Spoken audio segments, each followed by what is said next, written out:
ازيكم حبايب قلبي، يا رب كلكم تكونوا بخير. كل سنة وانتم طيبين. الدراسة بدأت، محتاجين نعمل حاجات حلوة لأولادنا، منها تكون اقتصادية مش مكلفة قوي، وكمان منها تكون مشبعة ومغذية. فالنهاردة بقى هعمل لكم صينية كيكة بطريقة جديدة وبطريقة اقتصادية، ونتيجتها تطلع زي العسل. هتطلع هشة، هتطلع اسفنجية طرية، مش هتصدقي ان احنا عملناها ببيضتين بس.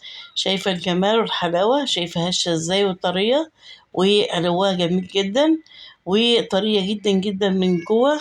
شايفة الشكل بتاعها؟ كل الكلام ده ببيضتين بس.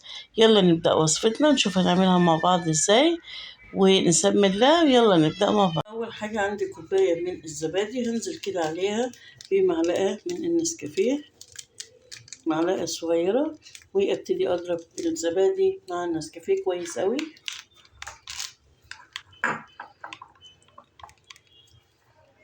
خلاص، بعد ما دوبتهم بقى بالشكل ده حطهم بقى على جنب.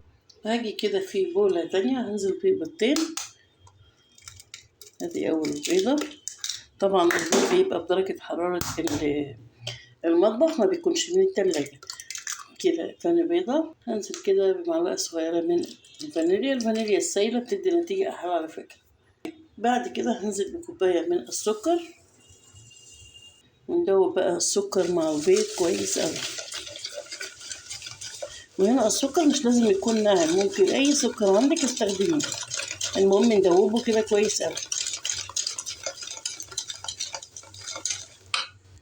شايفين لغاية اللون كده ما يبدأ يفتح، بس كده. بعد كده هننزل بكوباية، نص كوباية من الزيت، والزيت هنا لازم يكون نوعية كويسة. كمان عندي نص كوباية من الحليب، وبرضه هبتدي أضرب تاني.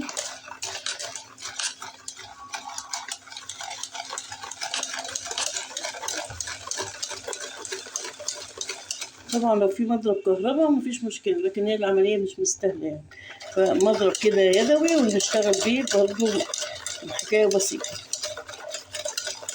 شايفين؟ قلت كده كله مع بعضه كده حبايبي. بعد ما ضربت خلاص المكونات مع بعض، هنا عندي الزبادي مع النسكافيه اللي انا كنت ضرباه في الاول، هنزل بيه بقى على الخليط كده،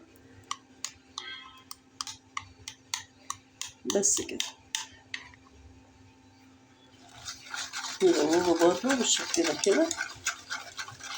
اخر حاجه بقى عندي هحط الدقيق، والدقيق لازم يتنخل مره واتنين عشان يدي نتيجه كويسه قوي.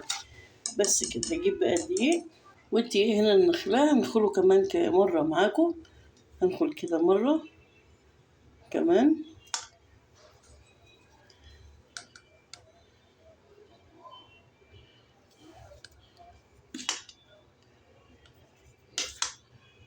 دول كوبايتين، يبقى انا النهارده هستخدم كوبايتين من الدقيق متعدد الاغراض، ولازم يكون منخول.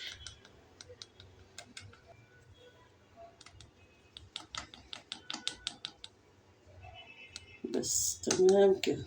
هبتدي بقى اقلب المكونات مع بعض كده.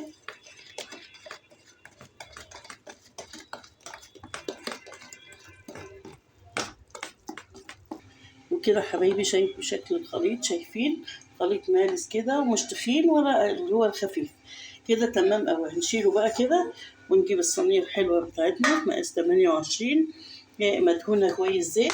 هبتدي بقى انزل بالخليط، انزل كده